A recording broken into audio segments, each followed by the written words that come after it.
It's Friday on Your View. Welcome to the show. I am Miriam Longa, and with me, as usual, are my co-hosts. Hello, Akashat. Hajia Akashat. Zibiri. It as Akashat. No. Why? That's an identity Akashat. I don't joke with. Akashat Zibiri. I'm the daughter. Okay. And the wife of Zibiri. You are flying Nigerian colors today. Zibiri can also always marry another wife. I can't have two fathers. Oh, Olodone. Today is my Nigerian day. I'm just Nigerian element. I'm proudly African. Never been apologetic about it. Proudly Nigerian. Proudly Nigerian. So what do I have lined up this weekend? My daughter sent me a message and said I should visit school. Oh. So I used to do, when she just went, you know, when I was in that mommy, I was worried. I used to take breakfast to her every 2 weekends. And we sit in the car, myself, my husband, and my son, and her, and eat. But it has not happened since she got to senior, junior class. So C finish has entered. It has entered. I just saw my WhatsApp message. But, Mommy, please, you should come on Sunday. As if she was inviting me to her house. It's an invitation. And then she said, see you on Sunday, bye. That's the done deal. You're going to be there. But we are going to this event, Mrs. Honorable Bara's event. Yes. On Sunday. She has invited the ladies of Your View and at Magodo. It's our neighbor. Okay. Topsy top, how are you? Very, very happy. So yesterday, Auntie Yenny, YK, Agbanya Kale, like you, Agbanya Dale, Agbanya Kale, you would live long because YK is she's such a force and she's such a unifying force. She's such a loving, kind, sweet person. And so I just have to acknowledge that the peacemaker, the one that wants everyone together, Agbanya Dale, you would live long and would enjoy and continue to learn from you. So yeah, I've been reflecting. I've been reflecting on the fact that God should give me creativity, wisdom, and innovation that would make me relevant 27 years after I'm past. 100 years after I'm gone, I'll be getting awards like Fela, I'll be getting remembered like Jesus, I'll be getting remembered like Archbishop Idawusa. People will be talking about me. That's the kind of thing I want to do, Lord. Amen. Abigail in the building. There's a red carpet. Red. How are you, Abigail? Yeah, I say I'm the on-serving senator on this table. Yes, yes, serving senator. Oh, okay. That's how you know I am Andoni first daughter. I love the red. Yeah, I'm excited about weekends because it's a time I have to just throw my phones away and rest for the weekend. So I'm looking forward to Sunday so that I don't have to do anything. I just want to sleep. Yeah, but it's good to be here today. So for me, I've been staying up. I've been waking up really early these days. There's this thing that I've been following for nearly a whole year now. It's this gist that's been happening in Hollywood. I don't know. The people at this table don't know what's happening. But for our viewers, have you been following the Justin Baldoni, Blake Lively story? If you have, please, let's chat in the comments. Because this thing is just happening. There are just so many things happening. I don't have no idea. I heard about it. Yeah, it's just interesting, you know, how human beings can be, how wicked human beings can be. How when somebody sets their sights on you and wants to destroy you, but when God is bigger than them, so yeah. Nigerians will love that. Anyway, let's go on a short break. When we'll come back, we'll look at the papers for today. Stay with us, we'll be right back.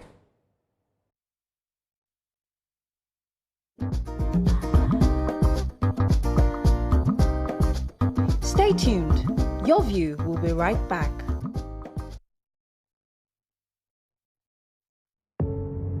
Doubt and fear doesn't occur at the canvas, it shows in the canvas. It shows the conation of raw earthen material slabbed, stroked and molded at a pace provided by the doubt and fear. Every move way in the struggle of one to the other, merging the past to the present, brushstrokes of colors seen but not known. For when the wailing stops, the pieces settle down in abject beauty erected for a century of a century. Speaking, advocating, protesting as the arts are meant to be.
Thank you for staying with us. And now the papers for today were starting with The Nation. Major headline in The Nation: Rivers CJ gives conditions to raise impeachment panel. New agric focus will curb inflation, says Shatima. Nigeria-US security talks yielding results, says federal government. The bottom strip, we have 24 Nigerian varsities in top global rankings. Nigeria's economic reforms working, says IMF. Fayose raises dust over Makinde's villa visit. Sanwo-Olu sponsors get kudos from AU Afrima. Police declare bomb scare in Lagos schools false. And we have local federal contractors get 152 billion naira payment.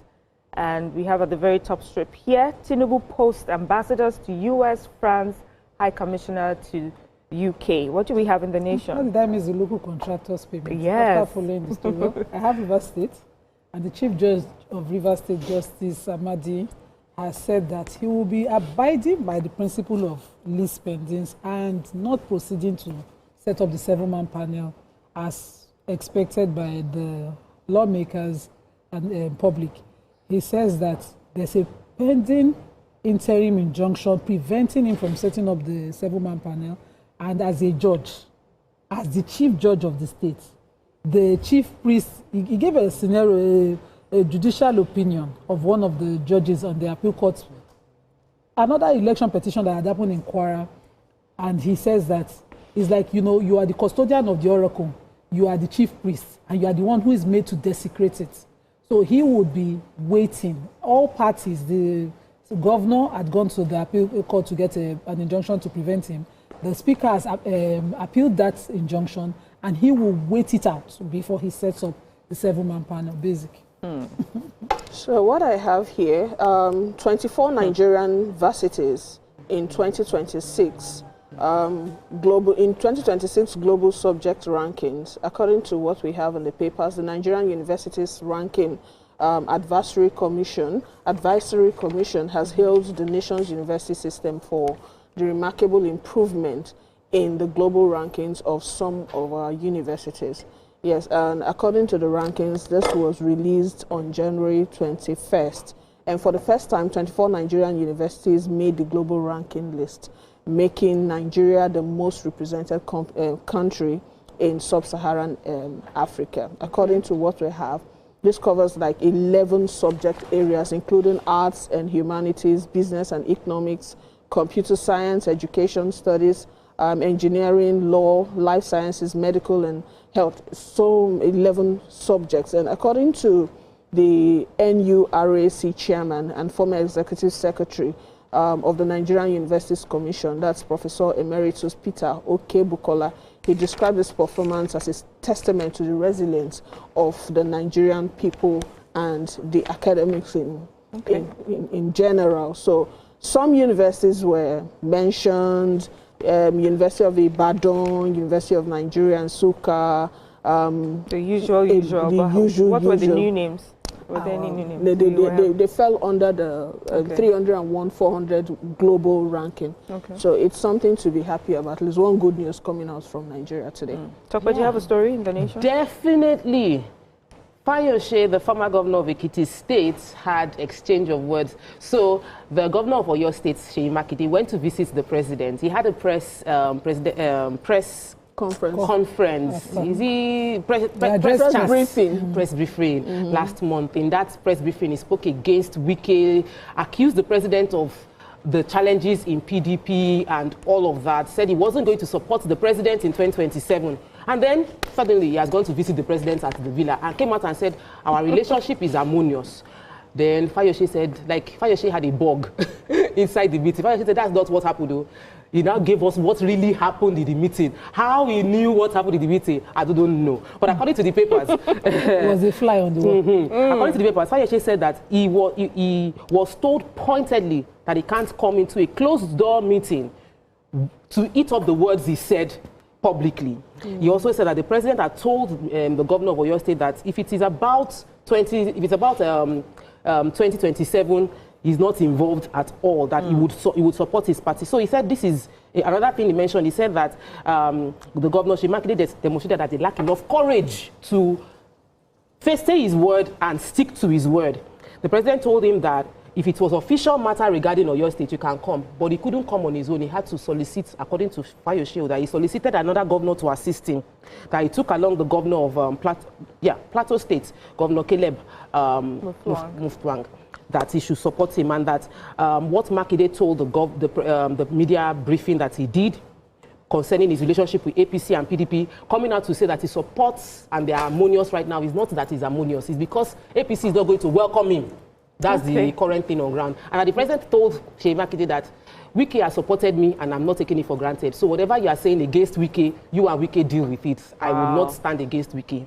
All right. Gist for politics. That's juicy gist. But let's go on a short break. When we come back, we'll continue with the papers. So with us, we'll be right back.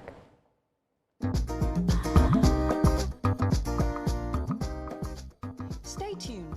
Your View will be right back. Win up to 5 million naira and other exciting prizes in the Golden Morn Golden Hunt promo. Buy any 30-gram or 45-gram promo pack. Look inside for a unique code. Dial *8011*1#. Follow the prompts to enter your unique code to win big. Promo ends April 15th, 2026. Golden Morn. Make every day golden. This Hamatan, it's not the season to hide, it's the season to let my beauty shine. Nivea Keeping hope alive.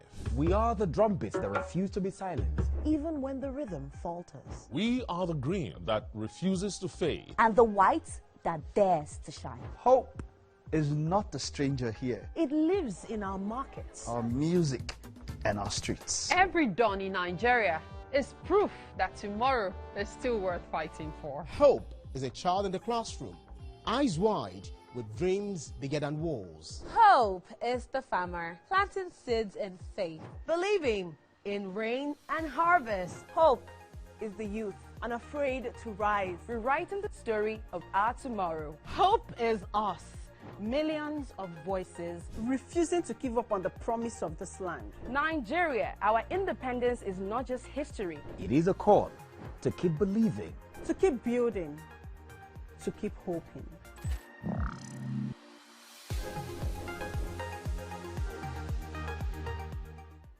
Now hope they carry us. Even when wahala they choke, we stand gidigba. Hope they waka with us for downfall. They gist with us for buka. No matter the gbege, our spirit no fit scatter. Hope na that pikin where they read ABCD and still get ogbonge dream for hearts. Hope na the mama where they fry akara, we see the reason say tomorrow go soft for am. Naija, your freedom na promise. Say hope go always come, no matter wetin happen.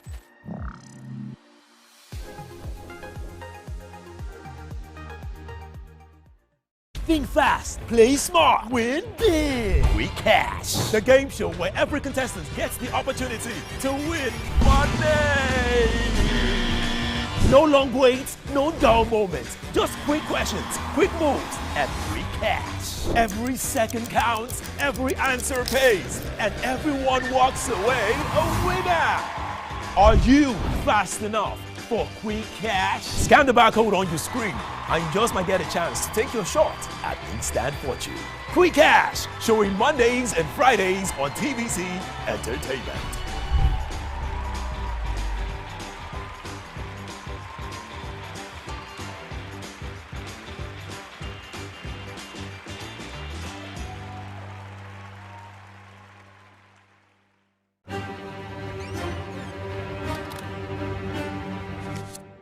Every clash of ideas begin the same way.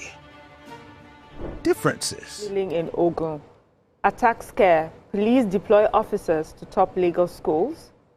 Makinde rules out defection plans after meeting Tinubu. CJ declines to probe Fubara. Speaker heads to appeal court. And we have Supreme Court closes Kudirat Abiola's murder case. Frees Al-Mustafa. Interesting.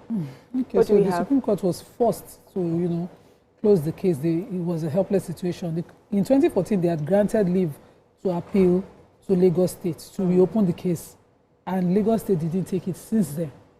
And his lawyers, that's Al-Mustafa's lawyers, went to the Supreme Court to say that all notices were granted to Lagos State. The registrar of the court has shown that all of those notices were given to Lagos State. No action was taken. Kindly close the case, for being unprosecuted or undefended in the case of where parties lie. And based on those grounds, they won. Simple. He's a totally free man now. Okay. So attack scare, police deploy officers to top Lagos schools. So there has been an attack scare following the threats of an attack on schools in Ikeja by yet to be identified persons. The Commissioner of Police for Lagos State, Olorundare Jimoh, has ordered the deployment of police personnel on a permanent basis to affected schools around Ikeja. According to the what we read here, they got threat messages through WhatsApp that they were coming to attack the schools, and so because of this, the schools affected, Green Spring and one other schools around Anthony Campus, they had to close today temporarily to make sure that the police they are able to ascertain the degree of what's going on. So the police have come to say that they've gone to do their investigations and the place is free now. They can actually go back to school. Okay, that's good news. So good news that it was not a. We hope that they don't come actually. The case to impeach the governor of Rivers State suffered a challenge because the Chief Justice of Rivers State, Chief Judge of Rivers State, said that he had 2 injunctions from 2. The nation. Wow. The River State story. See me dramatizing when you're taking the story. Okay, let me take this story inside. It's a human interest story. So the Taraba State Police Command has begun a probe into a suspected razor blade attack on a 17-year-old girl, Iwasen Temba, in Donga local government area of Taraba State. This, they said, followed claims of persistent harassment by a married man. So the person who spoke to the papers on condition of anonymity for fear of victimization said that the girl lives with her guardian and had been repeatedly approached by a married man but consistently rejected his advances, and that citing her age and his own marital status. They said that the situation then escalated after the man's wife became aware of the matter. Residents claimed that she began issuing verbal threats against this minor. And in a bid to resolve the issue, the guardian was said to have approached the woman, and explained that it was her husband who had been harassing the girl and urged her to caution him.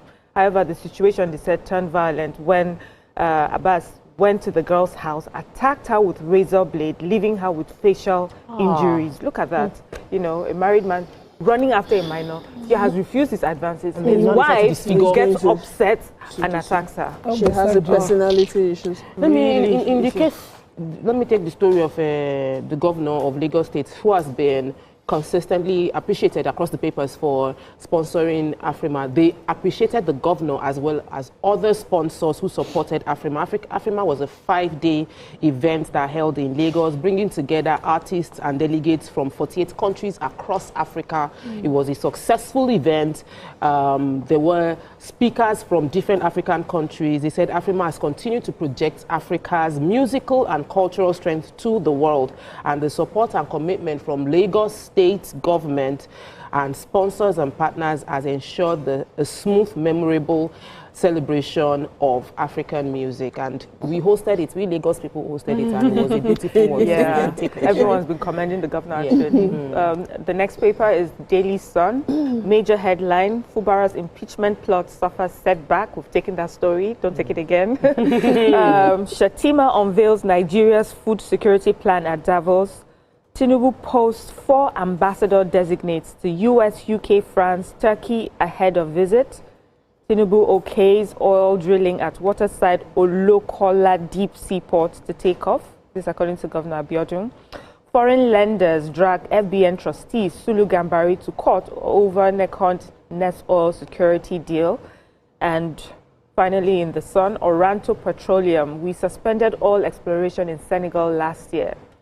Says it took action when Senegalese government breached agreement. What do we have in the Sun? Ogun State is now oil producing.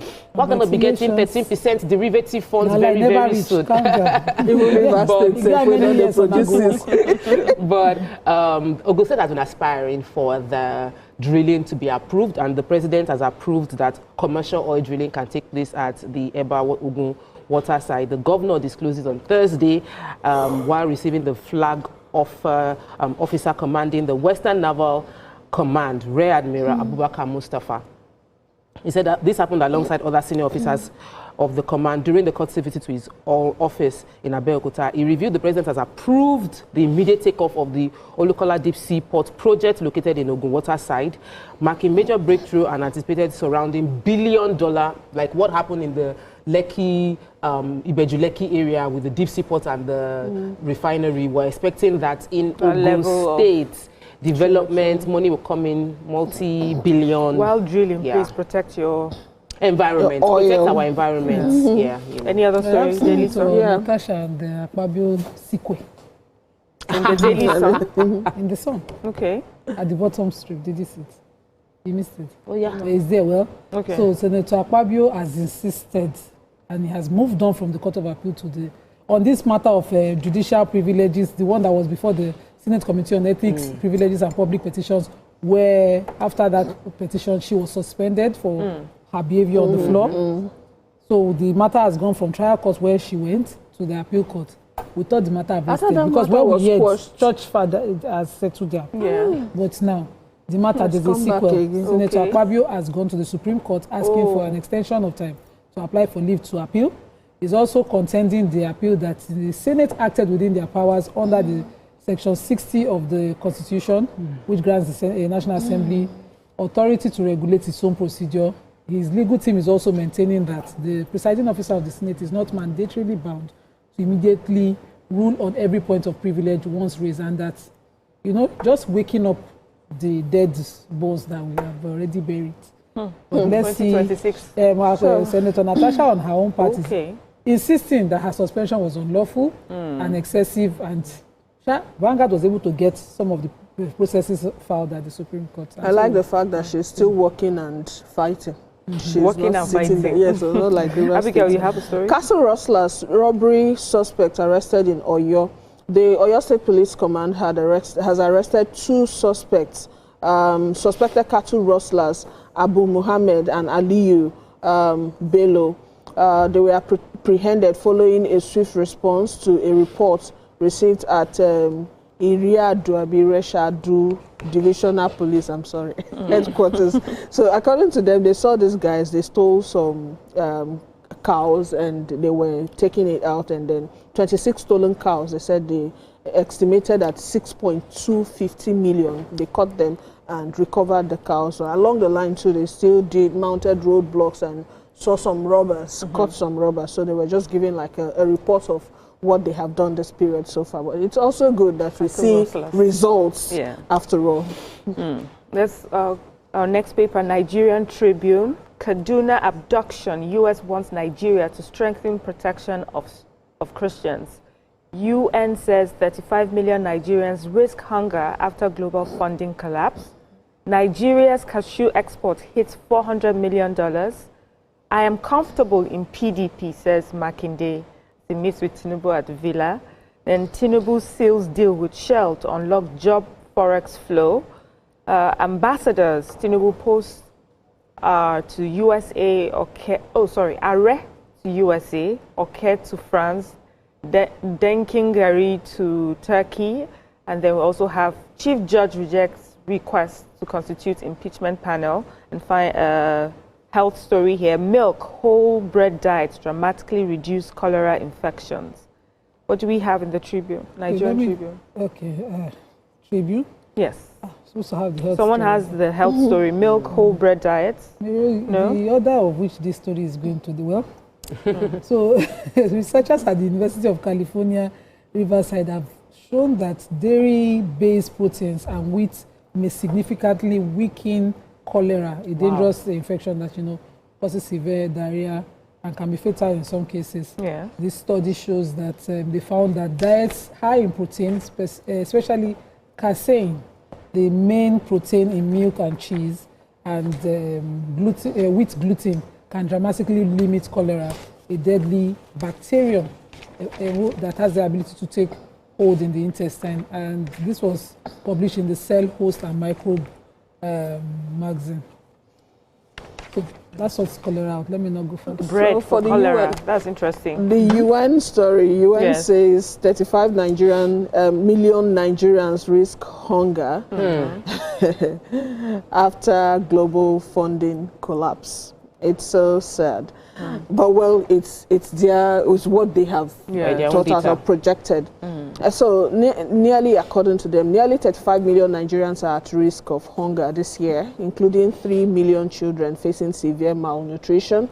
The United Nations said on Thursday, following the collapse of global aid budgets. Okay. So there was a launch of the 2026 humanitarian plan in Abuja, and the UN resident and humanitarian coordinator, Mohammed Malik Fall, said that a whole lot has happened and this has affected the supply of aid to Nigeria.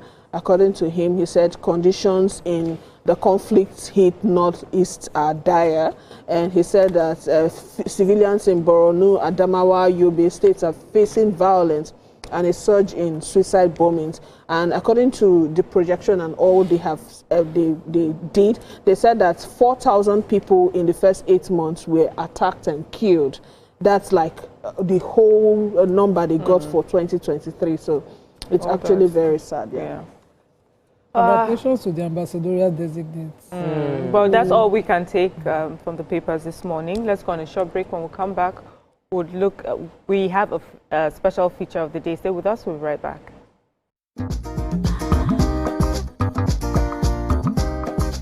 Stay tuned. Your view will be right back.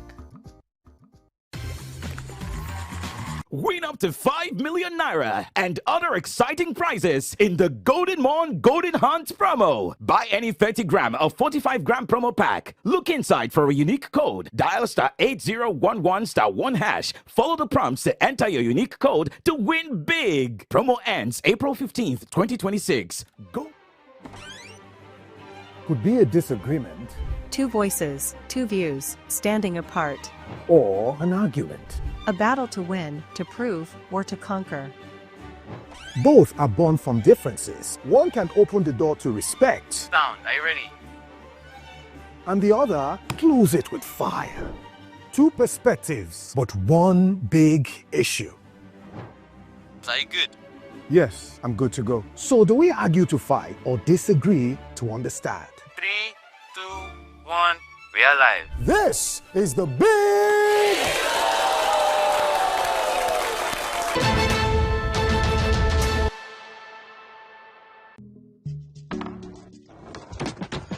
You guys, this was just about Ira Star and Rema now. You day wine. It's all over my FYP, but me I don't know, Sha. Cause fake blogs yakpa. And if you ask me, it's giving sauce. Listen, I just checked the new TV Center WhatsApp channel like right now, and they just dropped the update. Are you for real? No cap. I've actually been noticing those guys. They're always on it 100. Like they always post the gist before anyone else. Me, I love them, oh, and that's on period. Like I just aligned with them like last week, and almost they've been dropping back to back. Facts. I love how it's straight from the source. No cap, no fake news, just pure entertainment. I low-key feel like an insider right now. I know, right? TVC be cooking. Real talk. It's like Gist Express. Premium gist on cruise mode. Always first. Always legit. Clock it. Clock it. You know what, guys? I just joined. Active. Jez is right. What you're trying to say to you is, for your premium entertainment content, scan the QR code on your screen right now to join the TVC Entertainment WhatsApp channel.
You know what, guys?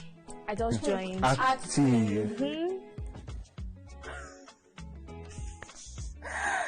Jess is right. All you're trying to say to you is, for your premium entertainment content, scan the QR code on your screen right now to join the TVC Entertainment WhatsApp channel.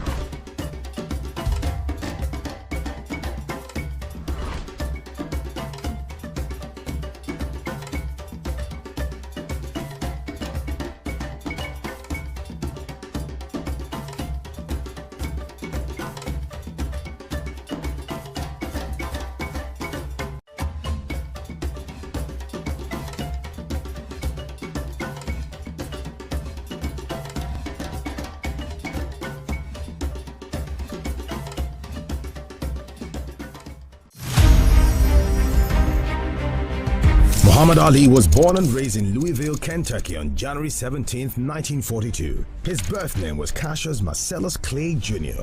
He began training as an amateur boxer at age 12, and at 18 he won a gold medal in the light heavyweight division at the 1960 Summer Olympics and turned professional later that year. In his early years as a professional, Clay was more highly regarded for his charm and personality than for his ring skills. He sought to raise public interest in his fights by reading childlike poetry and spouting self-descriptive phrases like float like a butterfly, sting like a bee. On February 25, 1964, at age 22, he pulled off a major upset, defeating Sonny Liston to win the World Heavyweight Championship.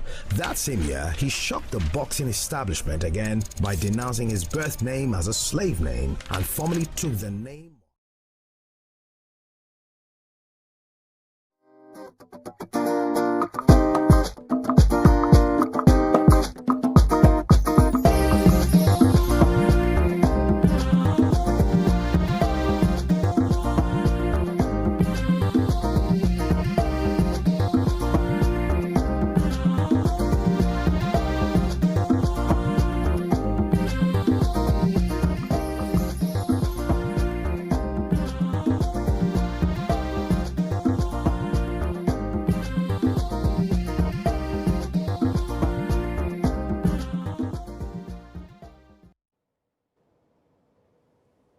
Thank you for staying with us. Top Trends is Nigeria's leading annual marketing intelligence event that brings together marketing professionals across different sectors, industries, business owners, consumers, marketing leaders, CEOs, CMOs, and decision makers to explore the key consumer, media, and market trends shaping the future of business. Through data-driven insights, expert perspectives, and industry conversations, Top Trends help brands stay ahead, make smarter decisions, and drive growth in fast-changing markets. Joining us to tell us more about this is Lead Marketing Science Media Reach OMD Ezine Eze. Good morning, Ezine. Good morning. Thank you so much. Yeah, thanks for joining us. So, Ezine, tell us about the Top Trends event, please. Okay, like you rightly said, Top Trends is a leading marketing event in Nigeria that has been on for 5 years now. And basically, like you said, it's a thought leadership initiative that brings together marketing leaders, marketing executives, business leaders in Nigeria, basically, and even consumers to look at the major trends that will be shaping the marketing industry for the year in Nigeria. Okay, so I wanted to ask you about the organizers. Who are the people organizing this particular event? Okay, thank you. So the Top Trend is actually a collaborative event, or it's a collaboration actually started by Media Reach OMD, but now we have collaborative partners, which is the Lagos Business School, Pan-Atlantic University. We also have Geopol, a leading research agency in Africa, pioneer of mobile research in Africa, and we have the National Institute of Markets in Nigeria to balance ethics of marketing in Nigeria. So yeah, those are the partners that started the Top Trends event. All right, so how long has the Top Trends event existed? Oh, the Top Trends has been for 5 years. The next edition is the 5th one. Yes, so it has been for 5 years. So what informed the organization of such a leading event in the marketing industry? Okay, so one of the things that we look at, Nigeria is actually a very complex and evolving market, growing market as well. And so we saw a gap in the marketing industry. We see that various sectors release trends and insights that would shape how these sectors will perform in the year. But we noticed that in the marketing industry in Nigeria, there was that gap. There are a lot of global data and insights that are released, but none of these things are really targeted towards the local or average Nigerian consumer. And like I initially mentioned, Nigeria is actually a very complex market. So we started the top trends to bridge this gap, postulate data and insights, and then bring these predictions together and help brands use these laser-driven insights to target consumers correctly. So that's one of the things that started the top trend. As you mentioned, you've done this 5 years. So this is the 5th edition of Top Trend. So what has made the event grow in influence over the years? Okay, I would say consistency. This is the 5th edition, and we've not missed this. We started as a webinar, and now we've grown to become a full conference that, the marketing industry looks forward to every year. So consistency and credibility. I talked about our partners. I talked about Geopol, a leading research partner in Africa. I talked about Lagos Business School, one of the leading business schools in the world. So what we do is we look at global data and then begin to, bring this down to the average Nigerian consumer. How do they think? Why do they choose the brands that they choose for? And when it comes to, picking a brand that would give them value, how would they think before they pick this brand? So looking at all of this together, we have brought up predicted data that have helped brands and businesses stay ahead every year. So these are some of the things that have helped the top trends become a leading event that brands, consumers, and businesses look forward to every year. All right. Having done this for 5 years, what new elements should we expect at Top Trends 2026? Okay, so we have had the Top Trends for 5 years, and so we decided to give back this year. And so we started a contest that we call the Next Generation Marketing Contest. So Top Trends is a thought leadership initiative. How best to give back than to look at the younger marketers and creative people coming up in the marketing industry. So we started a challenge. Please, you can check the social handles of all our partners, right, to see how you can participate in this contest if you're a young marketer in Nigeria. Another beautiful thing to look out for or to expect is the Red Room, right? The Red Room is a conversational hub, more like a podcast hub, that brings together thought leaders to look at, have conversations on how marketing can be moved forward in Nigeria. So we would also have the Red Room. We have seasoned panelists that will be speaking at the Red Room and Top Trends for 2026. So Top Trend 2026 has a very, very unique theme. Insights-driven decisions to disrupt the marketing industry. But it sounds technical. What does it really mean in practical terms? Okay, so in practical terms, right, one of the things that we look at in Top Trends is disruption and innovation. We are very particular about ensuring that businesses and brands stay ahead in Nigeria. Nigeria is very unique, and we have a lot of, businesses that can even sit on global stages. And so one of the things we're trying to do or give brands or enable brands with this year is insights that can help them be innovative this year. One of the trends we predicted in 2025 was a leapfrog in AI, and we saw this play out in the year. If there was a word I could say, we could even say it was more than a leapfrog. So now we've moved from the leapfrog of AI to how businesses can then begin to leverage this to, stay ahead. So that's one of the reasons why we have insight-driven decisions that would help brands disrupt the marketing industry. So basically, we're going to be giving brands insights and data that can help them stay ahead in 2026. Very interesting. So who are those that should attend? Okay, so if you are a Nigerian, you have a business, you're a consumer, the Top Trends event is for you. So basically, it's for you if you're a Nigerian, because we're going to be telling brands, if you're a consumer, how to target you correctly. So most of the time, even as brands, we look away from the fact that we are also consumers, right? So if you're a consumer, you're a brand, you're a small business enterprise, you know, you're a marketing expert, you're a senior executive, you're a CEO, a CMO, basically, the Top Trends event is for you. You do not want to miss it. Then also, we are looking at, like I talked about, our next generation marketing contest. So we're looking at emerging leaders in the marketing industry, students, you know, that are also looking to become big in the marketing industry. This event is for you. Please do not miss it. So in order not to miss it, could you please tell us date, time, and how people can register to attend? Of course. So the Top Trend is happening on the 29th of January, 2026. 2026, yes, 29th of January 2026, 10 a.m. prompt. So you can join us virtually. The link is displayed on the screen to register. You can also scan the QR code. It will take you directly to the link where you can, to the Zoom link where you can register for the event. The Top Trends event is for you as long as you're a Nigerian. So in one sentence, what is the biggest marketing shift Nigeria businesses should prepare for in 2026? So one of the biggest shifts that businesses should look forward to in 2026 is staying ahead, right? I talked about disruption and innovation.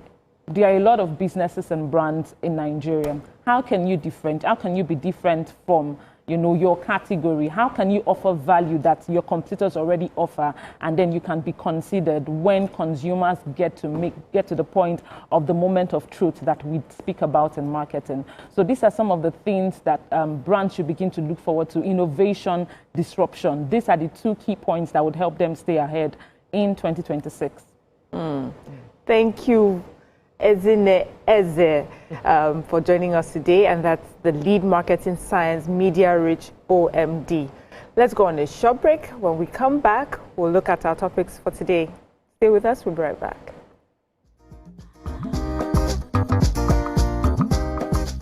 Stay tuned. Your view will be right back. Keeping hope alive. We are the drumbeats that refuse to be silenced, even when the rhythm falters. We are the green that refuses to fade. And the white that dares to shine. Hope is not a stranger here. It lives in our markets, Our music, and our streets. Every dawn in Nigeria is proof that tomorrow is still worth fighting for. Hope is a child in the classroom, eyes wide, with dreams bigger than walls. Hope is the farmer planting seeds in faith, believing in rain and harvest. Hope is the youth unafraid to rise, Rewriting the story of our tomorrow. Hope is us, millions of voices refusing to give up on the promise of this land. Nigeria, our independence is not just history. It is a call to keep believing, To keep building, to keep hoping.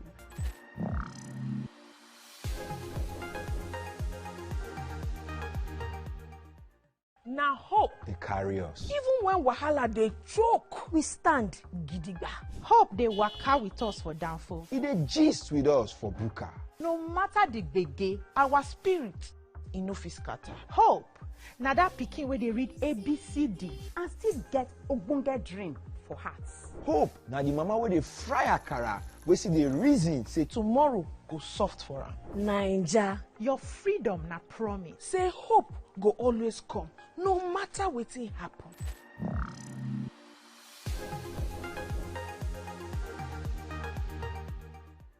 Think fast, play smart, win big. We Cash, the game show where every contestant gets the opportunity to win money.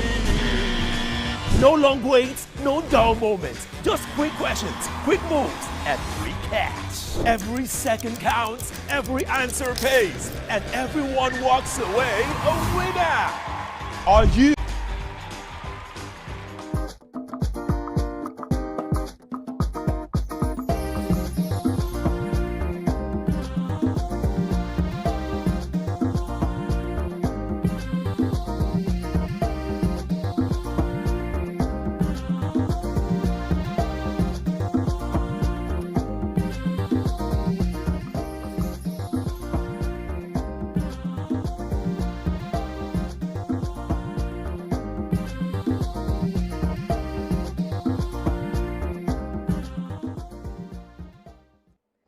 Thank you for staying with us. A statement by relationship coach and pastor Kingsley Okonkwo has sparked intense debate online.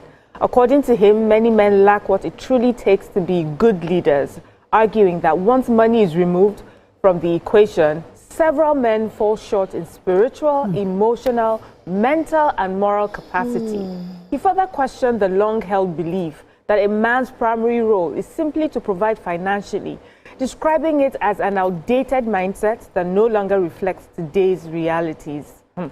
Ladies, do we agree with this view or do we disagree? And of course, we want our viewers to tell us if they agree or disagree by joining the conversation on 0201-635-2012 or 0201-635-2011.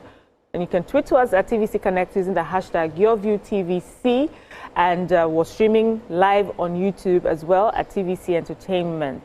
Ladies, do we agree or don't we agree? Before I say what I want, okay, can I quickly apologize to Buki Oluwabukola Absalam, our director? Today is her birthday. Happy birthday! On behalf of myself and on behalf of the ladies on the table, Buki, happy birthday! Happy birthday! Our director, yes. We appreciate you. Yeah, our volume is Buki. Yes. If you don't hear it, it's exactly. Buki that calls it. Yeah. Happy birthday, People Buki. behind the camera. Please, I'm totally in agreement with this pastor. Okay. Particularly because even where we were raised to look for men who can afford, not men who can, who have the moral qualities. They say in my language, oh, your term, and they used it at my wedding so much, meaning that, is it man enough in the pocket? Okay. It's usually in the pocket, whether he's man enough, and it's across cultures. In Nigeria, in Europe, everywhere, a handsome man is supposed to be not just a fine boy, but handsome. In his pockets. In his pockets. And so he had to be, that the man had to work hard towards that to qualify. Whether any other thing is deficient, this boy is making you happy. Even I have argued on the table that, well, as long as it's not giving you a problem of how to pay your children's school fees, mind yourself. We've always conditioned to see once he can provide, he doesn't have to be a good human being. And now that women are now demanding good human being, because women have now passed the position of looking for pockets. Most women can afford what pocket can provide. You see a lot of women who can afford it being single because men don't consider them submissive enough. It is that one who depend, who are disempowered, so you can control, that you marry. A woman who is so empowered is usually not the target market for men. Because she doesn't listen to me. You can't control. Because good qualities, a good person is not the dynamics that we are looking for in a human being. A human being that is kind, that is committed, that is loyal, that is, family-oriented, is not the focus of most male and female in our clients in today's world. And that clash is why we say empowered women are feminists. Because the woman is not asking, will he treat me equally? Does he consider me? Will he also serve me if I'm his wife? Does he come in and think, everybody in this house, I'm the first person to come in, let me make food available? A man can come in just because I have sent you money at the end of the month. If the money is enough, not enough, you wait there hungry until you come back, whatever time you come back, even if it's 5 hours after him, to come and provide food. And it will be justified because he did not give you money, Those good things of, how the house runs, how a family structure runs, to the point that our boys don't even have role models, except how to make money too. So, my teacher always says that a woman can try to be a father and succeed at it. So you see some women who are masculine enough to fill both positions. But a man trying to be a mother, he can't even start from when the child is a baby. Okay. But the boys don't see a proper giving, character-wise person in their men, except how to work for pockets. Are you saying this is more recent or this is how it has always been? It's always been. It's always been taught to us, and we're having a problem with today's world. In those days, in my mother's days, the women didn't have to have any form of empowerment. You just need to learn how to cater to a man, and he provides for you. And that's the dynamics of marriage. But the dynamics have since changed. If you can afford certain things for yourself, are those the qualities that you'll be discussing your life partner with? Is this character and everything, and that's where the problem is. Okay, who would like to go next? So, I did a video in 2023. I remember clearly I did that video because I was in Benin and I had challenges talking to, there was network issue. I spoke to two friends, not two friends, two mentees that were going through relationship issues. They're not married, they live alone, they are mobile, they bought themselves a car, they pay their rent, they pay school fees for their siblings, and they are in relationships, and it's seeming like they were both frustrated about the quality of men or the kind of conversation they were having with their boyfriends at the time. And I did a video, I said, what can you offer a woman that does not need your money? And that for me is, the answer is leadership. Is that the gap is men don't understand what it takes to lead. They understand provision. African men understand the responsibility of provision. They said the irresponsible one, but majority of African men, is their responsibility. I will provide for you. I will pay for your rent. I will do everything. But when that is done, what else do you have to offer? What is your essence outside money? That is a gap that I bless God for. Pastor Kingsley, he's been preaching it. He's speaking about it. We need to train men. We need to train men to stand in the place of leadership and be visionary. So you see a woman you want to date, and you are able to see the future and explain what is the possibility of that future. You are able to hear her dreams and help her bring clarity to the dream. When I met my husband, I wanted to be a makeup artist. Within a month of us we're not even dating yet, I was going to go for a DLA, Daystar Leadership Academy. I went for the DLA. He registered my business. He brought his friend to do logo. We did flyer already. Like someone that understands what you want to achieve and is ready to support you. Who you are seeing one, he will tell you, can we do times 10? That is what women need. That's what men need to provide. Some men don't even understand how to set goals for their household. What are we doing this year as a family? And when women push for it, the man will be like, you're putting too much pressure on me. We need to have conversations about what leadership means, which is influencing for positivity. So if you are a man or a husband, your leadership role isn't just to provide, it is to influence that family. Who do towards a positive I hear you talk about, who do we blame for that behavior? Do we blame parenting, or do we just blame society and what women are asking for? Because I've seen situations where men are thrown away or put aside because they don't have the money. They have all these amazing skills, but they don't have the money. And many times, in fact, 8 times out of 10, richer men are picked over those who do not have money. Okay, so I have a lot to say, and I will just double from one into the other. But for who is to blame, I think both parties are to blame. Because most of the time, when people go into relationships, especially the one leading into marriages, most people, if you ask them, what do you discuss before marriage? What are the things what are the pressing issues on your table? Like like somebody asks, okay, can you endure cheating? And the woman says yes. And then in line, there was one story I read. Along the line, he started cheating. He told the wife, I might be cheating soon. And then she comes out and is saying, my husband this, because he asked you. There are certain things that should be on the table when you want to get married. But I doubt these days that people actually sit down and trash these things out. They just do it as vibes and inshallah. I love what Pastor Kingsley said. He said is outdated syllabus and archaic mindset. It's true. But the thing is, people are beginning to run away from it. We are breaking free from it now. He also mentioned different aspects that men should man up to. Spiritually, mentally, emotionally.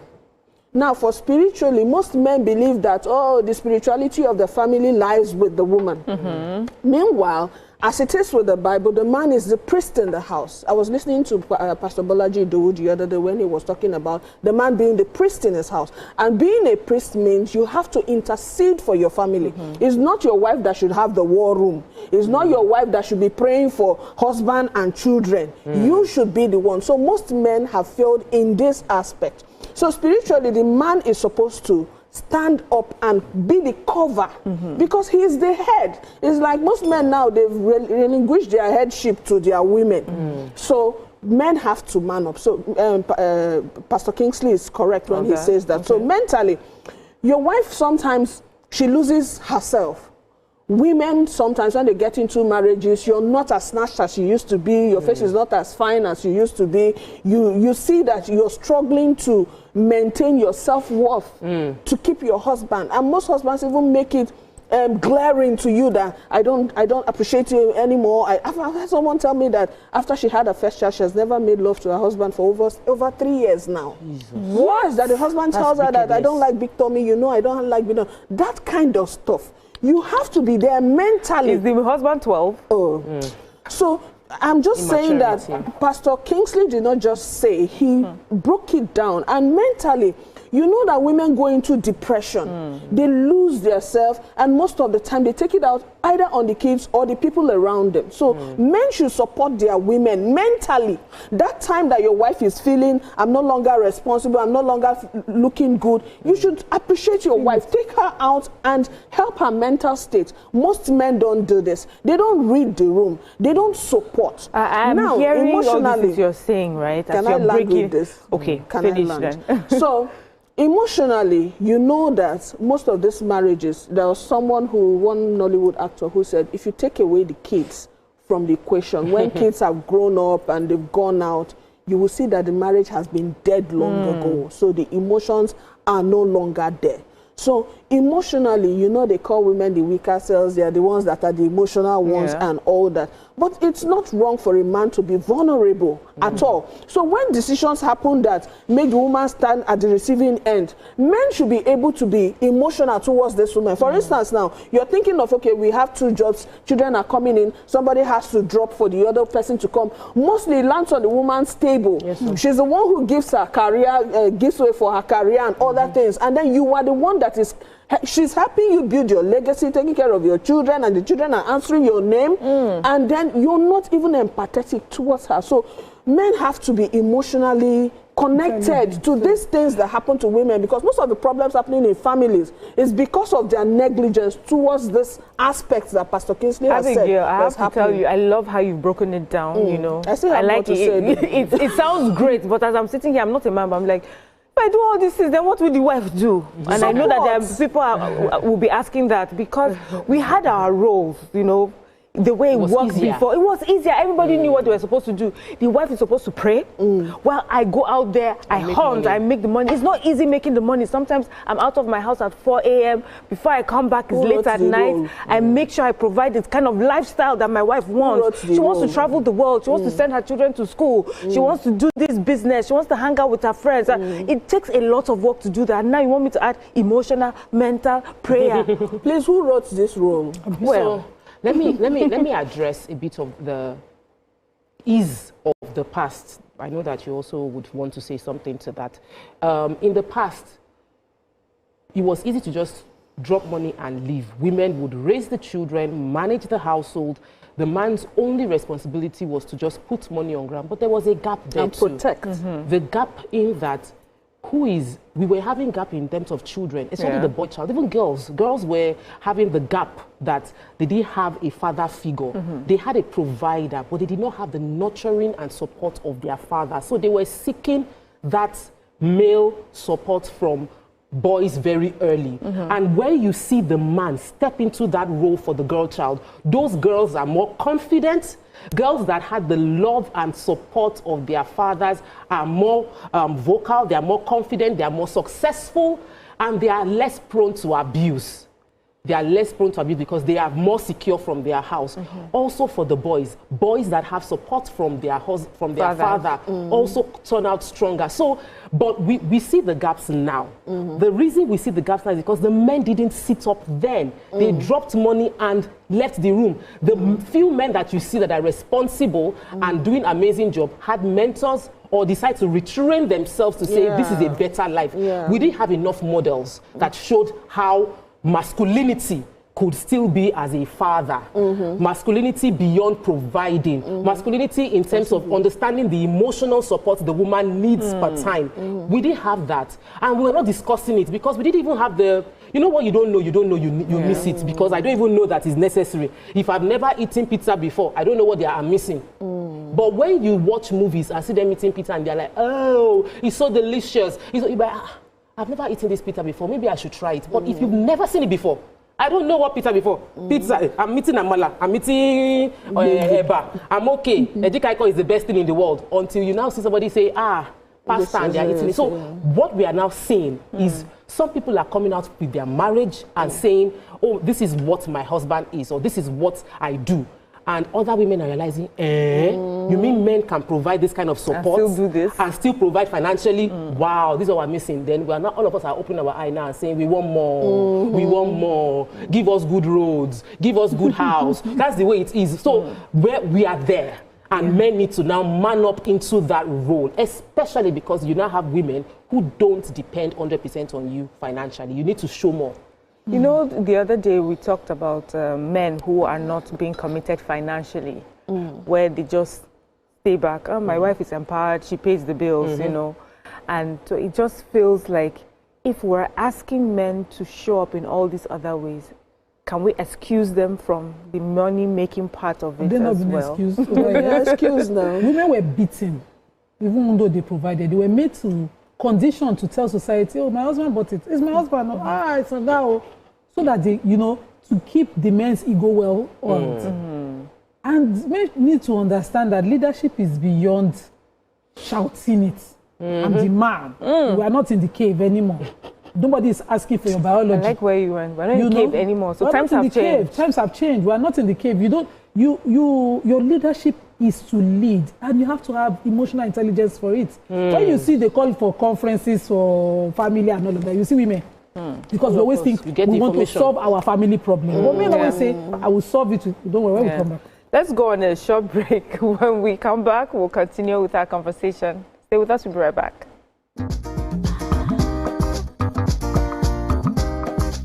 Stay tuned. Your View will be right back. Win up to 5. Play smart. Win big. We cash. The game show where every contestant gets the opportunity to win money. No long waits, no dull moments. Just quick questions, quick moves, and free cash. Every second counts, every answer pays, and everyone walks away a winner. Are you fast enough for quick cash? Scan the barcode on your screen and you just might get a chance to take your shot at Instant Fortune. Quick Cash, showing Mondays and Fridays on TVC Entertainment.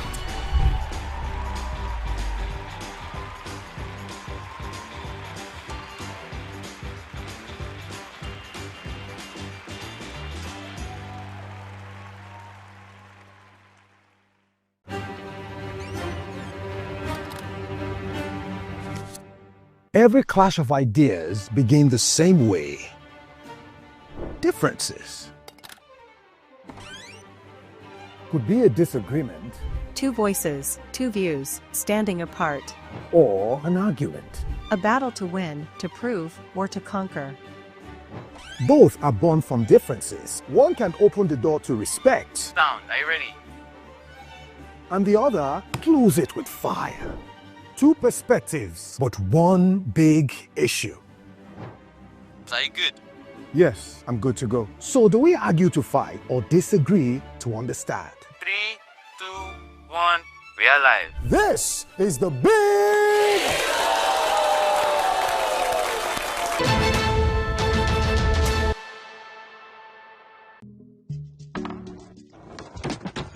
You guys, this was just about Irasta and Rema now. You day wine. It's all over my FYP, but me I don't know, Sha. Cause fake blogs yakpa. And if you ask me, it's giving sauce. Listen, I just checked the new TV Entertainment WhatsApp channel like right now, and they just dropped the update. Are you for real? No, no cap. I've actually been noticing those guys. They're always on it 100. Like they always post the gist before anyone else. Me, I love them, oh, and that's on periods. Like I just aligned with them like last week, and they've been dropping back to back. Facts.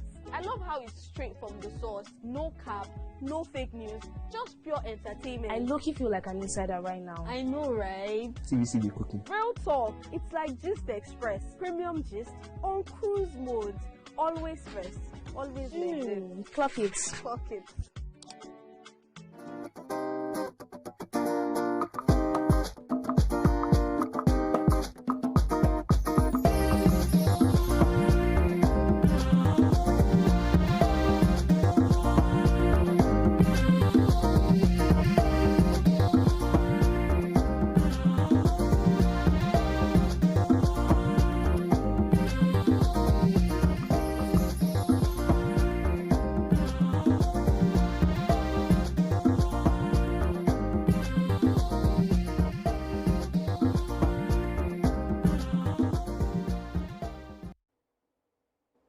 Thank you for staying with us. Nima, before we went on the break, you were... So I was saying that, you know, the requirement to be emotionally intelligent in marriage has been left to women. So women naturally will be able to lead when they should be resting. So imagine you have 4 kids to run, a husband to cater to, a mother-in-law, a sister-in-law, father-in-law, your father, your sister. A woman is, you know, what does this need? Who needs a loud voice? Who needs a firm voice? Who needs soft voice? How do we meet up? And how do you still come to your husband when you should be, you are in the mood to scold that why are you delaying? Why are you not leading? Why are you not understanding that we need to build boundaries? You are still the one who needs to come and say, hey, my love, it's okay. Anything you say, because a man doesn't bother about those things. Okay. I'm picking from Abigail's example of, you know, the man who said to his wife that she's big. She has not had sex because he doesn't think that, oh, the sacrifice of giving me a lineage, she lost her body. He doesn't consider it a sacrifice. He's moved on. Nobody taught him. He has not taught himself. So men just learn that once you can make money, your knowledge don't finish. Just maintain making money. You know, this thing they that you said, improve. It just reminded me of a clip I saw recently of a man. He had followed his wife for one of those antenatal visits. And, you know, where you sit down, the bed, he was shocked what it entailed, that she would sit down, have her legs in the stirrups. He could not be, he was like, this is what you do. I mean, I have your legs open and everybody will see. I'm like, even as simple as that, many men don't know. They don't understand the biology, how things work. Like, we have to send them to biology school first for them to understand how body works. Giving him a child, still picking on this example, would have taken not just a toll on her, it would be a life. Yesterday we were talking, myself and YK, and we were like, you never come back to where you were at the time. Emotionally, physically, never. Your life changes forever. But a man moves on faster because he just sees children. And so when you see women beat her at litigation if they were doing a custody, men will say you're living in the past. Whereas if you sorted out some of the bullets that were bullets at the time, they will not become bomb at custody. Simple respect, appreciation, simple things like that. I gave her money. I'm providing her money. And once you take out money, if she can't provide herself, the woman will not stay. Most of those, you say, the marriage, she's divorcing. And he used to provide, though, he even did this and that for her. Some things are so unresolved emotionally that the woman will look at him no matter what he has. Once she has those things, she's out the door. I'd like to say something. Let me just quickly, because you mentioned something about boundaries, and I think that when we talk about leadership, because this show is also educating, so beyond just highlighting the problems, leadership is your ability to say, this is my house. And when my mom comes into this house and is disrespecting my wife, I need to protect my wife because I'm a leader. She's depending on me. She cannot talk back to my mom. She needs to respect an elderly person. But the thing my mom is saying to this woman is going to demoralize and it won't give me peace of mind here. So I'm going to let my mom know, Mommy, no, you can't do this. This is what I believe you should do. That is leadership. Many women today are being battered by in-laws, family members of the man, and the man doesn't understand how to protect, how to stand in gap. That's leadership. A leader will stand and say, you cannot do this to my children. You cannot do this to my wife. So you must have the rules in your house that you enforce. To create the rule. You must have the ability to see the problem and prefer a solution. Okay, let's get this call. Samuel from Shomolu. Good morning, Samuel. Samuel, good morning. Can you hear us? Yeah, good morning. Good morning. Oh, sorry. So I was going... Are you done? Yeah. Okay, so I was going to say that we all know that marriage is not one size fits all at all. Okay. So while we are talking about the men, I know that the men are in focus now, but let's divert a bit to the women. Do women really care? Do women care? Because if you hear the Gen Zs talk these days, they don't care. As long as you can give them the designers, which of the song or do more do black that say, who go buy you with a handbag, all those kind of stuff. So I think that we have the rate divided, the figure is divided. We that are millennials, most millennials, they have grown to know that, okay, certain things I can't accept anymore.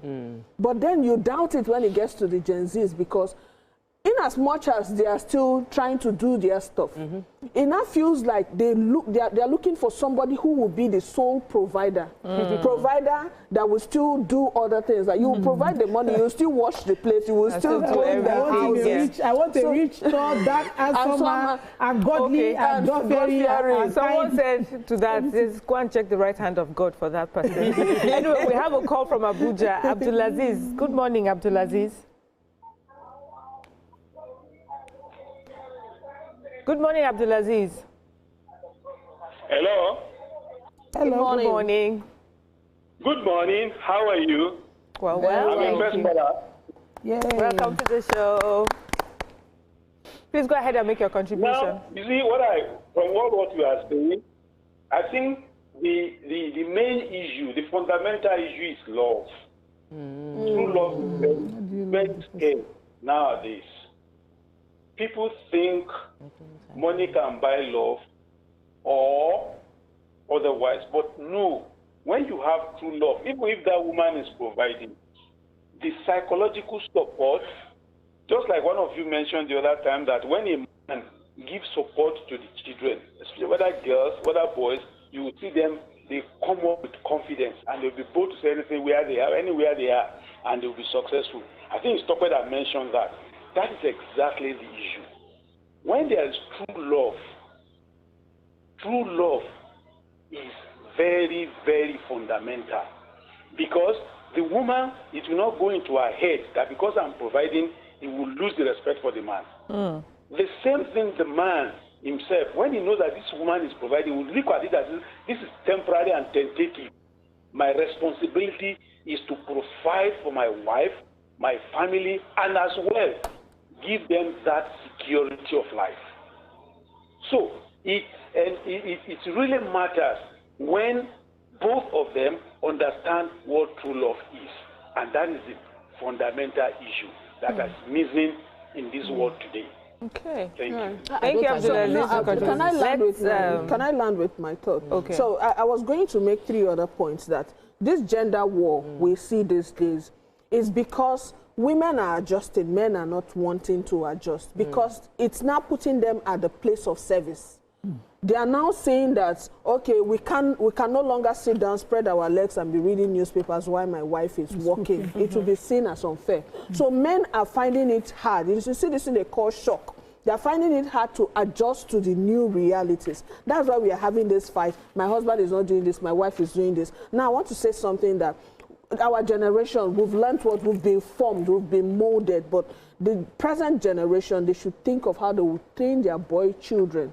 Boy child, most times they ignore generation. You know that the mindset changes, changes per time. Yes. So we millennials were accepting of certain things in our 20s. Yes. That we will not accept, I cannot even put up with. So the boy child, we should train our boy child to see, like doing chores. It starts with doing chores. You don't say, okay, you can't sweep as a boy, you can't wash plates. Allow the boy do the dishes. And then the woman, don't think that, okay, you have to wait for the man to give you. If you have, you can support the boy too. Once you train your girl child and you train your boy child, it becomes very easy for these people to fit in a family setting. You know, I hear you, Abigail, but I hear the conversation. Yes, but let's take. We have a call from Olawale Yanopaja. Good morning, Olawale. Good morning, ma. Good morning, sir. God bless you. God bless you too. Bless you too. I'm so happy I get you people. May the Lord bless you all. Bless you too. Amen. In fact, the topic you are dealing with is awesome. And I support the other man that said love, true love. I've seen a wife that the husband is trying to assist. They grow, but she felt the inferior complex or so her, maybe my husband wants me to be the one feeding the family. Some men are trying to do that. But when they find out that the wife is not ready, they may drop off. But if there is true love, in fact, you don't even need to think or to tell your husband, okay, I need this assistant before the husband will come in. And you don't need to tell your wife you need it before the two of you match up and you're growing your house. And I support the other lady in the other end that said, man is the head or the spiritual head of a house. Like my home, I'd like to lead my family both spiritually and physically, because that before anything happens in the physical, it takes effect in the spiritual realm. And when you don't go into the spiritual realm ahead of whatever you are, and any of your day activity, you are just doing any other thing else. And the husband that is able to stand it spiritually will see his house going strong and perfect every other day. So let man wake up spiritually and begin to respond as a spiritual head. And all these things we are discussing, you'll find it will be going on successfully without any rancor. May the Lord bless you all. Thank God bless you. Thank you, Lawari. It's okay, you're itching to jump in. Love is not enough. Love is not enough to make a marriage work. A man can love his family, but if he's not mature and is not leading that household, that family will go into crisis. Love does not make you a good pilot. It doesn't make you a good doctor. You need to learn how to lead a house. People are not learning how to lead a house. Currently, there are many parenting coaches. And when you enter the groups, and I'm in several, I'm doing 2 coaching programs, I'm learning how to be a better parent. And we are all women there. And I'm asking myself, I have to first, I did last year. This year, I told my husband, join the group. You must join. Because where are the men? You cannot be a parent without understanding how to do it. You don't pay, it's not, I feel like I love my wife. I've prayed. Let me now help you do CS. Yes, you love your wife, you have prayed. You will do CS when you're not a doctor. It can't work. Love isn't enough to make a marriage work. There is self-development, there is maturity, because the same way the man loves his wife, he loves his mother. So you see men unable to have the leadership ability to process and prioritize per time. Should I speak to my parents? Okay. Or should I support my wife? How do I manage a pregnant wife? Pregnant wife is cooking and cutting hand because your mother-in-law says she must eat Titus fish at night.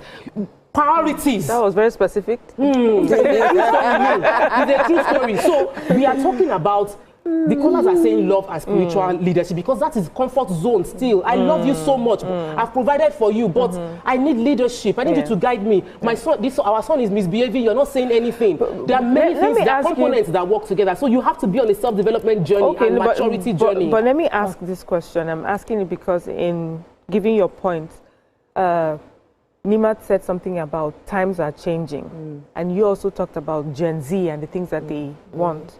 So when times are changing, that means things will be seen differently. What was seen as a virtue in one time would be discarded in another time.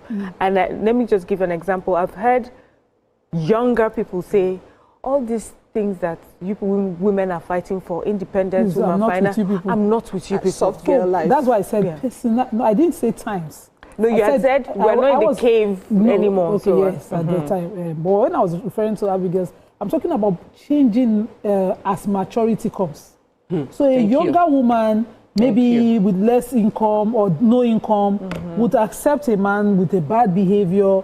Everything he does to her, she'll just, as long as he's providing, as long as I'm not outside. And then she gets to a point, she's 30, she's thinking, why am I even here? She's looking at her kids, she's looking at her husband and thinking, was it worth it? I've lost myself. She wants to find herself. She wants, the only reason he talks at me is because I don't have money. I want to go and find work now. I want to go and start a business. Will he stop talking? Because he's done it. Maybe let's say, maybe they met when she was 20. And he would always talk down. He would always scream his way in the house. So and then as she's growing, she's thinking, okay, this money is not even worth the shout. Changing. The children, they will survive. Even if she doesn't have a job, okay, take your call. Yeah. Stephen from Agbado. Good morning, Stephen. Hello. Good morning. Morning. I'm a first caller. Welcome to the show. Thank you. God bless you. The topic is a very unique one. Okay. I'm about 70 years old. When we are talking about a lead or a leader or a husband, I support Odigwe. There's no love without money. There's no how you can provide for the family and you expect a respect. My fathers, in old days, around 50s, my father married 3 wives. He had a very large farm of land and shared it among the wives. Because he's able to acquire larger farmland, there's a respect, and he gives them an order and they follow because he provides for the family. Nowadays, you can't go into a relationship without money. There's nothing you can talk about love, raising a family, going into a marriage without money. We shouldn't deceive ourselves or deviate from the truth. When you are talking about mixing it up, let spiritual be apart. But we are talking about how can a man give an order at home and you expect the order to be followed where you cannot provide. It's not done. I myself, as about close to 70, there's a certain things I've already arranged myself before going into the marriage around 1989. I make sure I did not marry into my family's house. I make sure I have my own house. I make sure I have an extra other job. If one fails, then I should go to the other. A lot of people don't think about that. One linear business can disappoint you. You can be working in a company and find yourself sacked suddenly. So the moment you are looking for any other alternative, then you are good to go. So my advice is for the men to wake up. It's not about love. Love will fade without money. Thank you very much. Thank you, Stephen, for your contribution. I know. Are you done? Because I was saying that even when the man is still providing, at some point she outgrows his provision because her mindset is of care of certain qualities he doesn't possess. He cannot imagine himself in that place. He finds it demeaning to cater to his wife. He finds it demeaning to help her. You know, to even have some people it's a difficult thing to have a conversation. They instruct, they can't converse. So a woman in that position, commander-in-chief, the woman is saying, okay, please, let me just explain why I need to go back to school, why I need to get a master's, or why I need to open this business. Or I went to Madam TMO's conference, but now I think I want to be financially independent. I want to have my own, your own words. Your own words. Who are the friends you're keeping? Yeah. Back home, all your friends are divorcees. That's why you want to be. You see all your friends are single. You can never progress. They can have a conversation. They can say, okay, yes, these are the people in your ears, but why is it making sense to you? If you were happy, thriving in your home, it won't make sense to you even if your friends were single and telling you to abandon your husband. Well, it will make sense to you if you were not thriving at home, if you're not happy at home. So the proper conversation is, why are you not happy here? Why are you not happy with me if it was about love? Because when Temo says love is not enough, if you truly love someone, you want to really be sure why they're happy so that when they are making the mistake or the fear, because women no longer have that fear. If you leave this home, you will not. Your next one will be nemesis. All right. So women don't believe that. I want to divert a bit again. You know, these days we are talking about paternity fraud, women cheating in marriages. When they were talking about the world record, was it 2 years ago of cheating women? I heard they called Nigeria top. And when they want to talk about it, so you know that women most of the time they are breaking free. Women, and when women want to do their own, you can't hold them. You can't grip. You can't tell what they can do afterwards. So I feel like society is here to adjust to the new realities. As you said, in marriages, you can't tell me how to live with my husband, right? We know that there's a norm. The man should come for the woman, marry the woman. The man should ask the woman out. But these days we see women asking men out. Yes, men. So society should not frown at the woman who decides to ask the man out, if it will work. So society should not say, okay, this is happening in your house. As a woman, is a lie. You must cook that food today. And if a woman or a man comes out to cry out and say, okay, this is happening in my marriage, the first people who judge, they are the society. So I think that society has to adjust and accept some of these realities so that people don't feel stifled. Like most of the women, you see, like this woman that I'm talking about, that the husband is complaining you're no longer attractive. Once one small boy outside tell them that, okay, you're looking attractive, it will be easy for them to just say, okay, somebody finds me attractive. Okay, let me follow this person. Yes. So some of these things are what we have to look at, because the result of this negligence and men not doing what they have to do, you know, it causes a lot of... There's a question I've been holding on to ask, but we have a call now. Hopefully we'll get to that question. Say You is on the line. Good morning, Say You.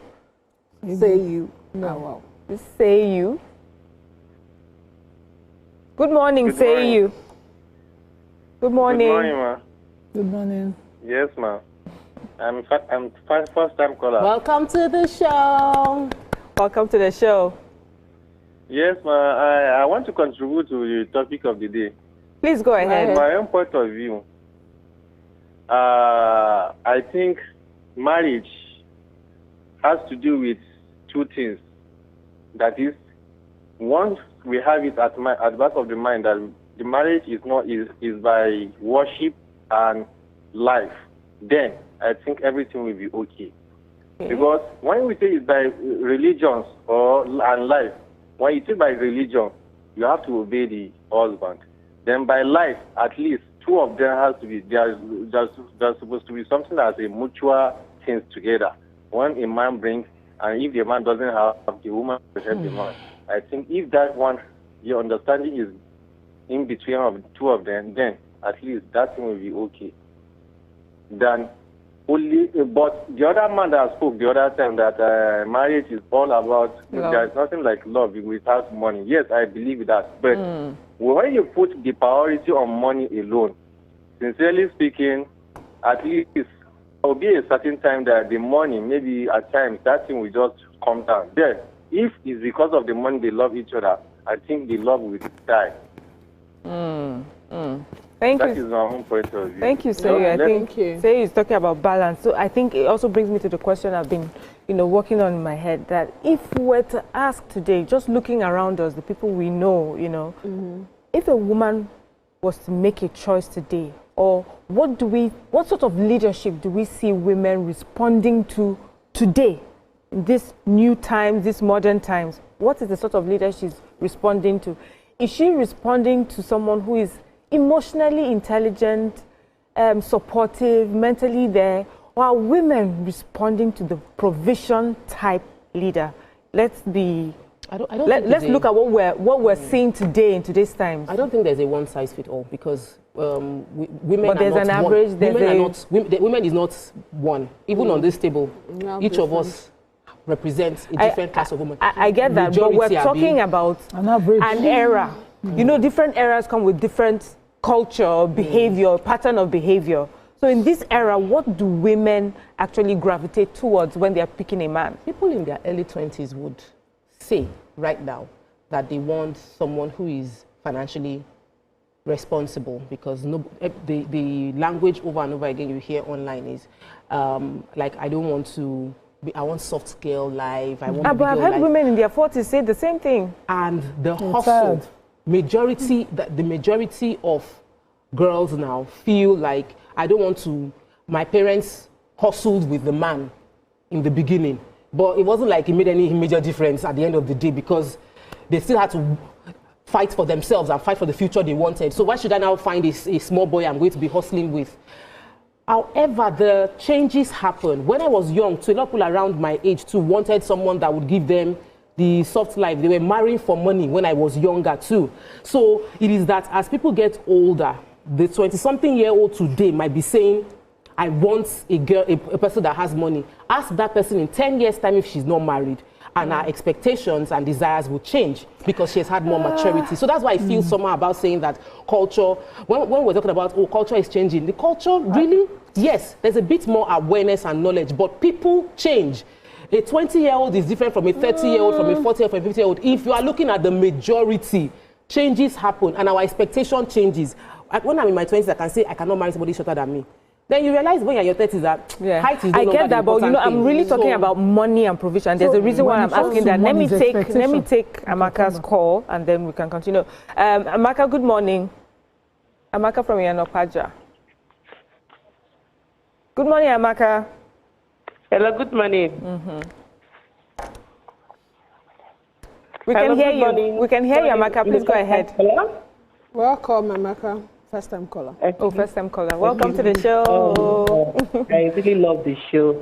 Thank you. You guys are the topic of this morning. I've been watching your tunes. Thank you.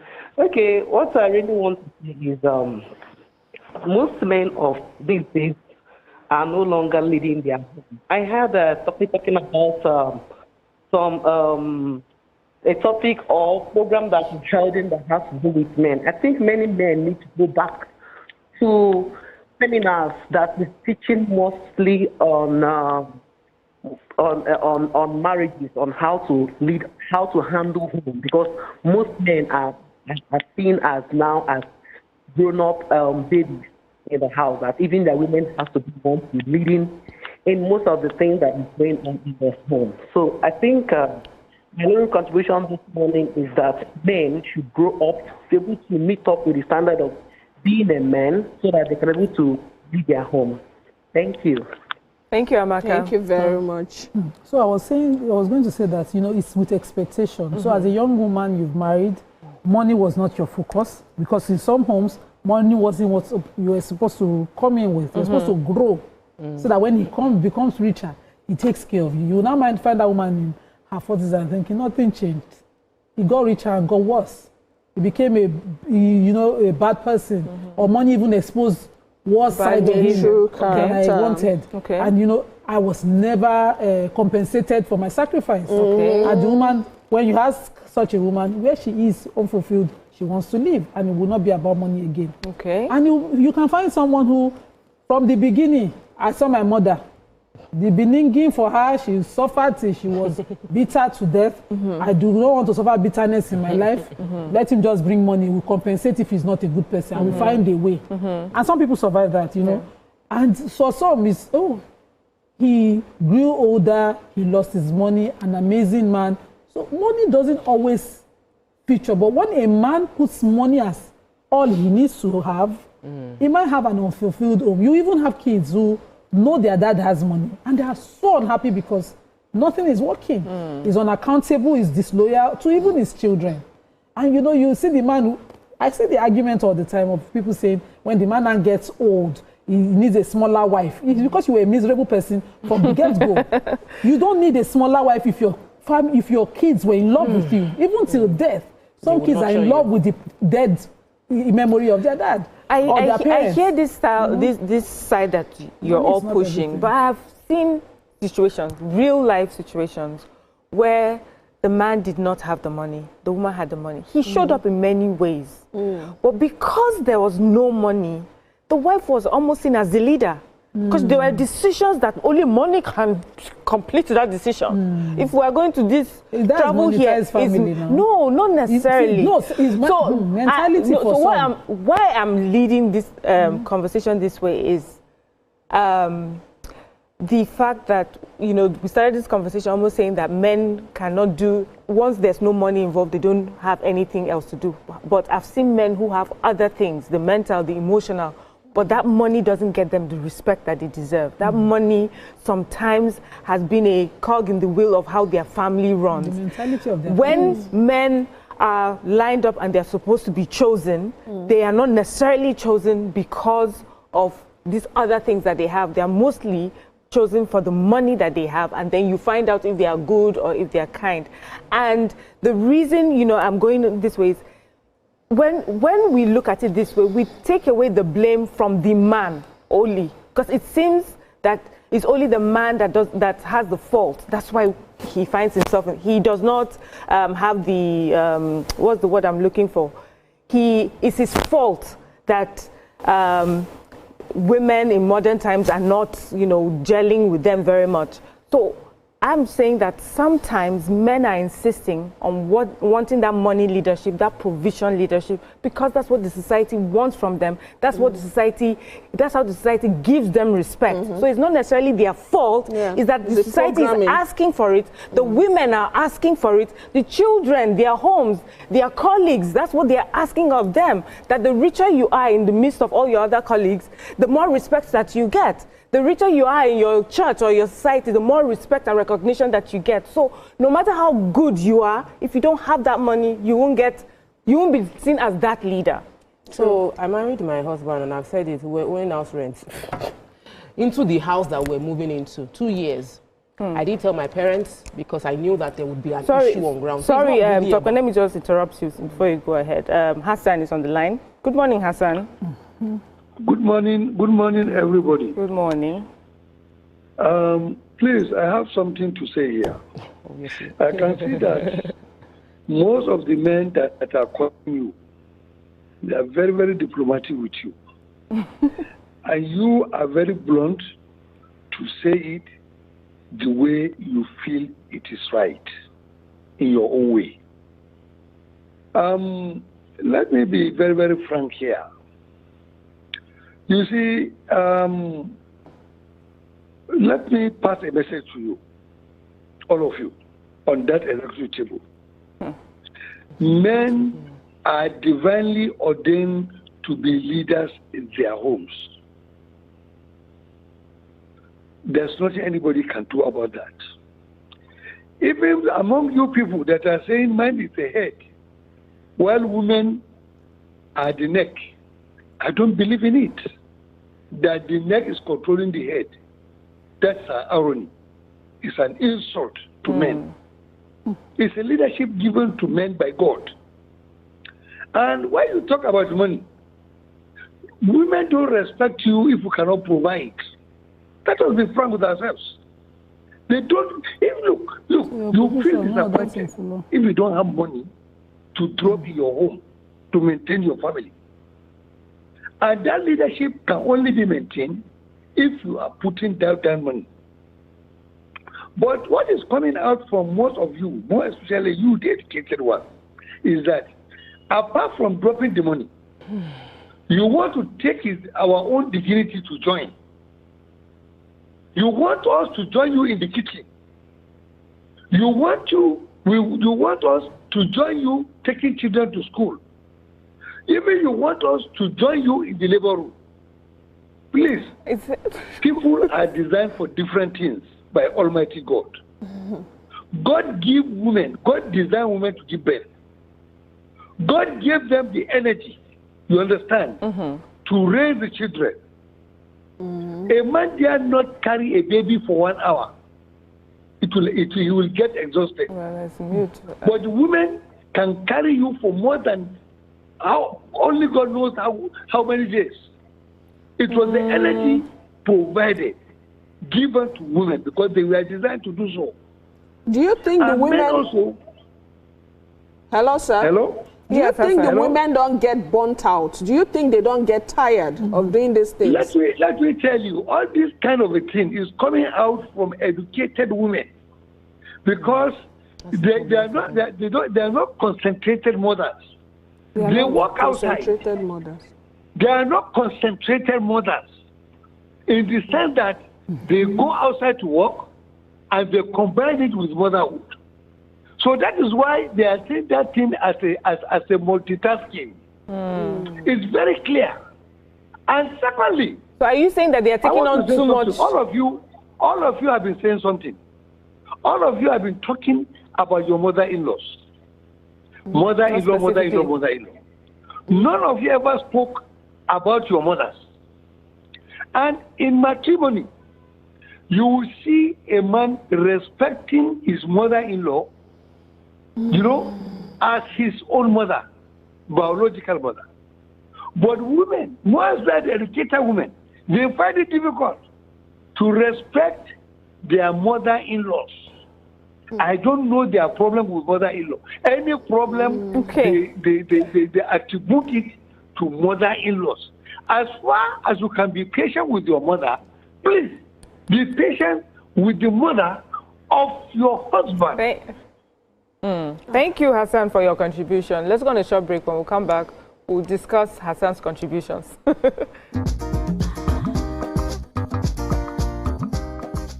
Stay tuned. Your View will be right back.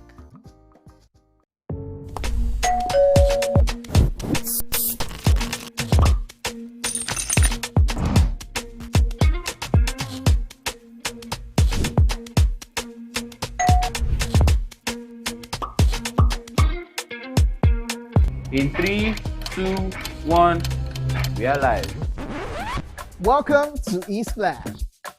I'm on the black carpet, and of course, it's Jubril of Lagos. Well, that's it on Socialville. You like say, I dare fool. You already have Destiny Alpha. I know that. I go shoot can for you. You already know, guys. East Flash can be the best of entertainment, the best of energy, best of everything you need to get your day going. It's East Flash every weekday from 12 p.m. to 2 p.m. on TVC Entertainment. Keeping hope alive. We are the drumbeats that refuse to be silenced. Even when the rhythm falters. We are the green that refuses to fade. And the white that dares to shine. Hope is not a stranger here. It lives in our markets, our music, and our streets. Every dawn in Nigeria is proof that tomorrow is still worth fighting for. Hope is a child in the classroom, eyes wide, with dreams bigger than walls. Hope is the farmer planting seeds in.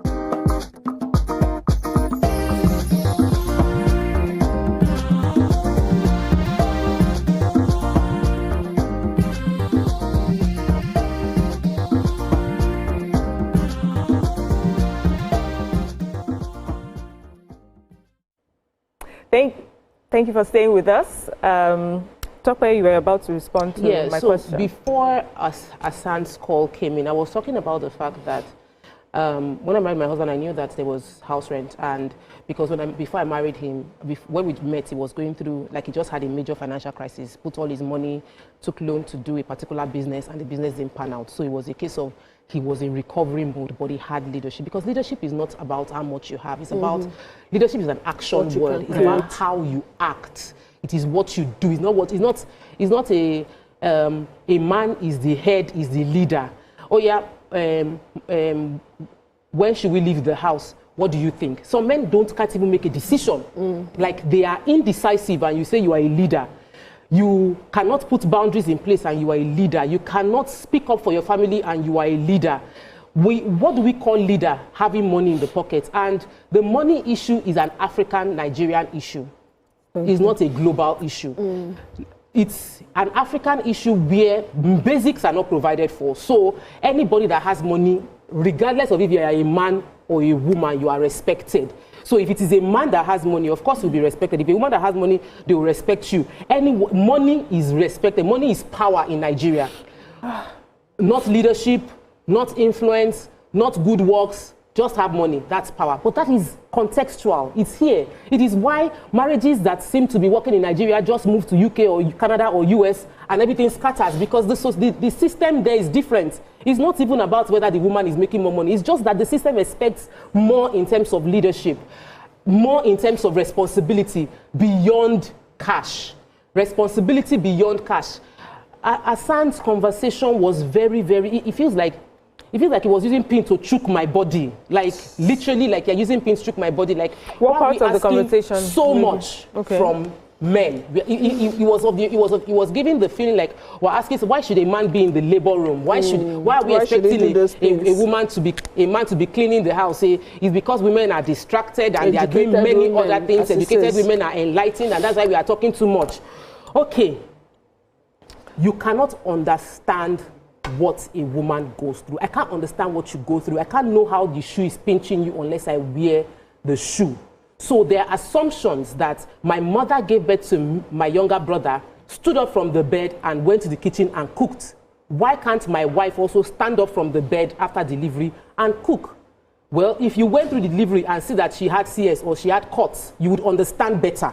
Or you understand that she doesn't have any cuts. Each individual is different. So there's an assumption that is out there, like women are asking for too much. And there are men in that category that truly believe that women are asking for too much. What do you want again? Okay, now we should be coaches, now we should be therapists. Let me also say what I think I also heard him try to say.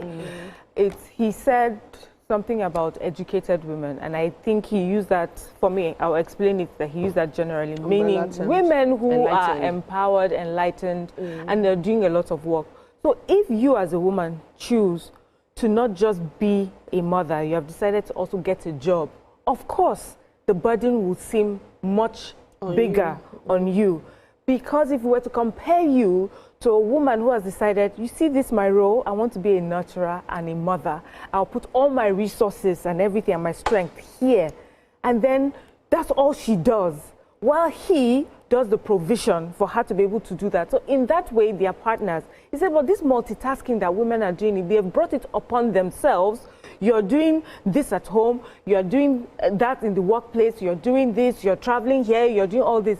So somehow you have brought in this to yourself. It's not necessarily the man's fault that you're in this case, in this position. So that's what he is saying. That. So my question is, this multitasking that we have bestowed upon ourselves, I hear women say, I'm a multitasker, I'm a multitasker. Is it really the man's fault, or have we carried on something that we can't carry? We bestowed upon ourselves is something unfair to say, because different people experience life differently. Some people want to be the soft girl, but life doesn't give them that opportunity, so they just have to step in and become the breadwinners of their family instead of sleeping around and engaging in crime. So I don't think that it would be fair on any man to say, okay, because you bestowed on me, I want to abuse that privilege, I want to use your vulnerability. I think everybody should just marry their kind. Whoever you are, if you're the man that wants a woman that you will say, sit down here, you will see that woman. Stick to that woman. Don't go and look for a woman that is, okay, oh, I love the way this woman talks, I love her parole, I want to have her. And then you want to have her to subdue her and to control her. But some of them start off as if they like what she's going. That's what I'm saying. They come in and then they start clipping your wings, they start clipping, they start making snare comments, they start...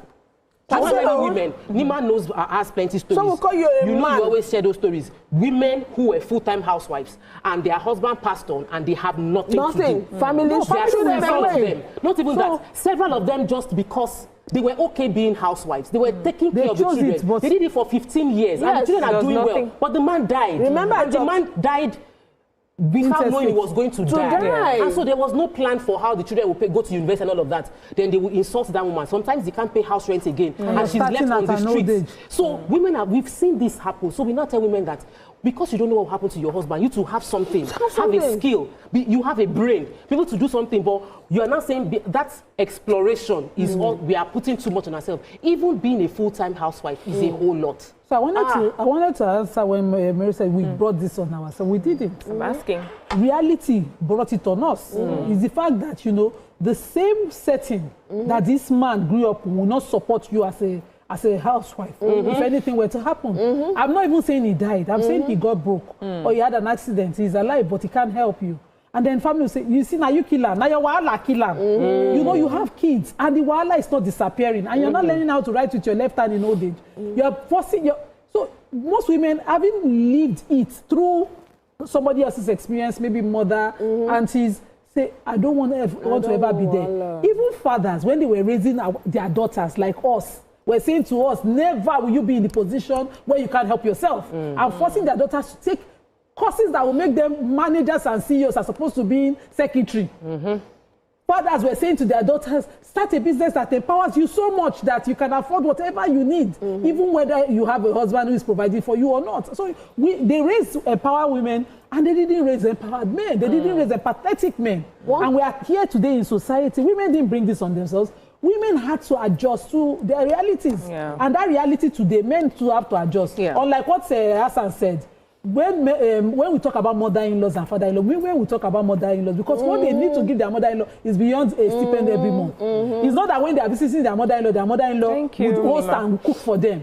When they visit their mother-in-law, they are hosted to a ball. Just one sentence. Okay, let's Abigail, one sentence before we wrap up. Real men appreciate women who run things and still have level heads. Real men appreciate. Yeah. So if you're not a real man, you will have a problem with a woman trying to live her life and managing her family life. Life don't pass that level. Talk about last word. Leadership is an action word. Leadership is not about money. It's not about just position. It's about you taking responsibility and providing security and much more that we have said earlier. Yeah. Thank you, ladies. Amazing conversation. I think we triggered a few people. But really, I don't think this is really against men or providers. It's just to say that there's still a lot more that can be done as a leader in your home, emotionally, mentally, you know, in other ways. And we're in this together. There's no man versus woman. Thank you so much, ladies. And to our viewers, thank you for joining us today. Stay tuned for the Pidgin version tomorrow. Or join us for the Pidgin version tomorrow. Bye. Bye.